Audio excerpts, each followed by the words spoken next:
वालेकुम। मैं फ़ातिमा 16 साल की हूँ और जेल में रहती हूँ। मेरा मतलब कश्मीर में रहती हूँ।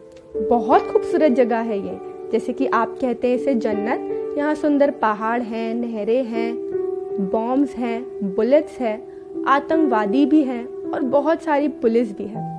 हालांकि अब तो आदत हो गई है डर के और मर मर के जीने की।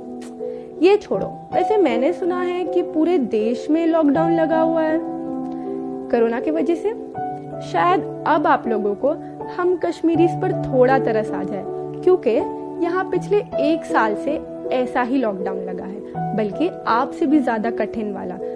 यहाँ सेक्शन 144 के साथ यहाँ जब कोई बाहर जाता है ना, तो ये डर रहता है कि वो वापस आएगा कि नहीं। आप लोग के पास तो इंटरनेट है, वाईफाई है एंटरटेनमेंट के लिए, लेकिन हमारे पास वो भी नहीं है, क्योंकि यहाँ लॉकडाउन के साथ साथ कम्युनिकेशन ब्लैकआउट भी कर दिया जाता है। हमें घर में बंद रहना पड़ता है, लेकिन यहाँ लाइव एक्शन सीन देखने मिलते हैं। यहाँ आफ्पा ये कोई स्पा नेम नहीं है, ये आर्म्ड फोर्सेस है जिसके पास स्पेशल पावर्स है। ये एक ऐसी पुलिस फोर्स है जो बिना किसी वारंट के किसी के भी घर में घुस सकती है, किसी को भी कभी भी मार सकती है, और उनसे कोई सवाल नहीं करता है, क्योंकि उनको स्पेशल पावर्स मिली है। यहाँ पर शांति बनाए रखने के लिए उस दिन हमारे घर के सामने एक बॉम्ब आकर गिरा, पर फटा नहीं, फुस्सी बॉम्ब था, डिमोनेटाइजेशन और 370 हटाने के आइडिया की तरह। पता है, जब 2019 में 370 हटाया गया था, तब 6000 से ज्यादा लोगों को जेल में डाल दिया गया, और आपको विश्वास नहीं होगा, उसमें से 145 बच्चे भी हैं। बच्चों को भी जेल में डाल दिया। कितना अजीब है ना। और कितने पॉलिटिशियंस को हाउस अरेस्ट में रखा गया है। मेरे अब्बू और मेरी 9 साल की छोटी बहन, वो भी प्रिवेंटिव डिटेंशन में है, उनको भी जेल में डाल दिया, और हमें बताया भी नहीं गया उन्होंने ऐसा क्या किया है। लेकिन मेरे अब्बू जर्नलिस्ट हैं, वो सिर्फ सच बोलते थे, और उन्होंने मुझे भी सच बोलना सिखाया है। वो चाहते हैं कि कश्मीर का हाल सबको पता चले, लेकिन जब उन्होंने सच कहा तो उन पर UAPA लगा दिया गया। हमें नहीं पता था सच बोलना जुर्म है।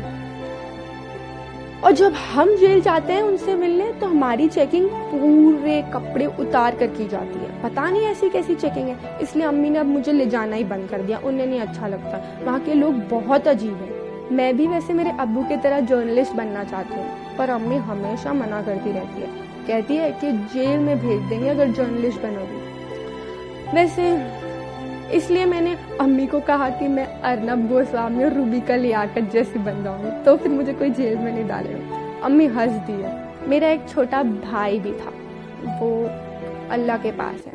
उसका मर्डर ये 370 हटाने के आइडिया के वजह से हुआ है। उसको अस्थमा था, क्योंकि उसे अस्थमा था, एक दिन उसे अस्थमा अटैक उठा।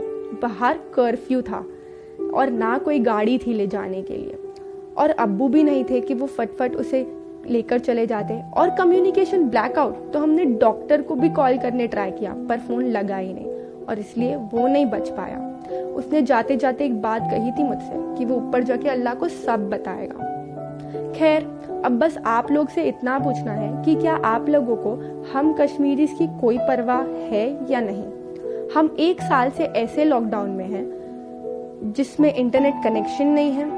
गवर्नमेंट और लोग दोनों ने हमारे सवाल का जवाब अब तक नहीं दिया, और हमें ये नहीं पता कब तक ऐसे ही जिंदगी जीना पड़ेगा। यहाँ के लोगों के भी कुछ सपने हैं, जैसे हर इंसान के होते हैं। क्या हमारे फ्यूचर की आप लोगों को परवाह नहीं है? हम बच्चे 10 महीने से स्कूल नहीं गए हैं, और कई लोग 11 महीने से काम पर नहीं गए हैं। बहुत लोग बेरोजगार हो गए हैं। कई लोग मेरे भाई की तरह घर पर ही मारे गए हैं, और कई लोगों की मौत बॉम्ब बुलेट से हुई है। मेरी फूफी के बेटे को पुलिस ने मार दिया, वो बाहर दूध लेने गया था, कहते हैं वो टेररिस्ट था।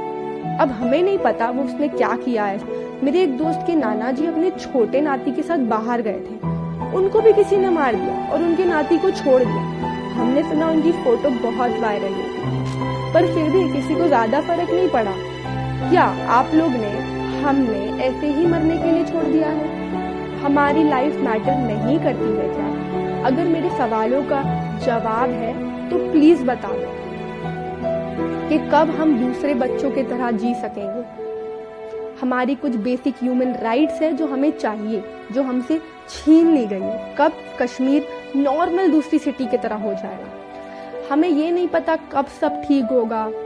ये आप लोग से मुझे जानना है। एक ही रिक्वेस्ट है, तो प्लीज़ इंडिया के प्रेसिडेंट को जैसे सब इग्नोर करते हैं, वैसे हम कश्मीरी को इग्नोर करना बंद करो और हमारे लिए आवाज़ उठाओ।